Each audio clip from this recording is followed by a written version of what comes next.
Hi everyone, a quick update on my ridge making. Remember I said this morning that I was going to make my own ridges for the cottage, for the top of the cottage? Well, I've started. There you go. There's the mold. This is a mold unfilled. This is it unfilled, and here are three filled. Now these are all going to be separate tiles. They're going to be divided here again. You can see the line. There's a line in every one of the timbers just to guide my blade down so I can divide them when they set a little bit more. They're very soft now, so I can't do it now.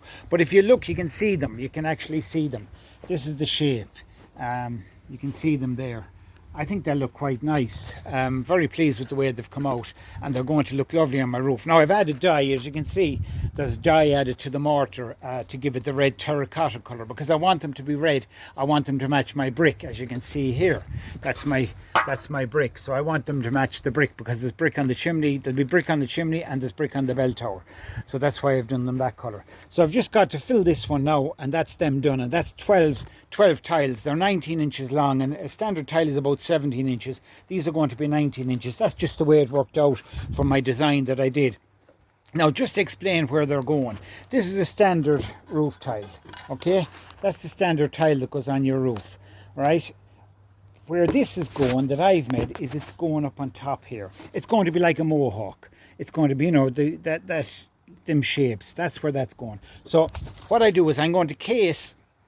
I hope you're with me, but I'm trying to explain it as I go along. I'm going to put some casing on the top of the ridge, okay? And I'm going to form this up there. I'm going to form the shape of the tile up there. I think I can do it. I wouldn't have done all these if I wasn't confident. And that's the one thing I am, is confident with this. So I'm going to form that shape. But before it sets, before it goes hard, I will then take my 17 or 19 inch piece of mohawk and place it on the top and cement it in. That's going to be my ridges. It is quite there's a beautiful raven has just passed. They pass over my house every evening. It's lovely. It is quite challenging, but it's cheaper than buying them, and I always like a bargain. And I'll have done them myself. I think that's probably the most important thing. Anyone can buy them, but it takes a little bit of skill to do them yourself. So, and I like to challenge myself. So this is my goal for today, was to case these, and I'll have them done. Where did I get the ambition to do this? Where did it come from? This wanting to make things out of cement and to look like something else. And I had to think about it, and I know now where it came from. Many years ago, maybe 30 years ago, I managed to salvage, no, not quite, it could be, I salvaged some stone from an old house to put into this house here, to work on this house. It was beautiful stone, beautiful. It was only a little cottage in the country in the middle of a green field.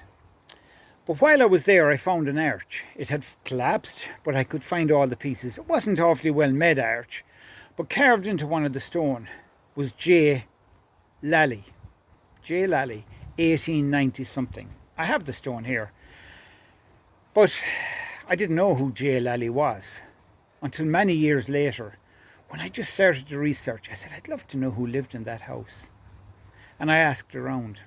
And I was told it was John Lally. Now, John Lally is very well known in engineering, architecture, building, because he invented the Lally column.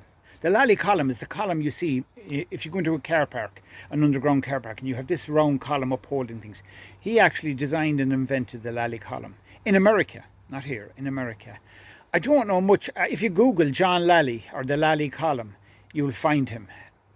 So that's John Lally. So that's where I got my love of making things from concrete, because in that old house he had fireplaces, he had love hearts in the fireplaces, he had lots of things done with concrete.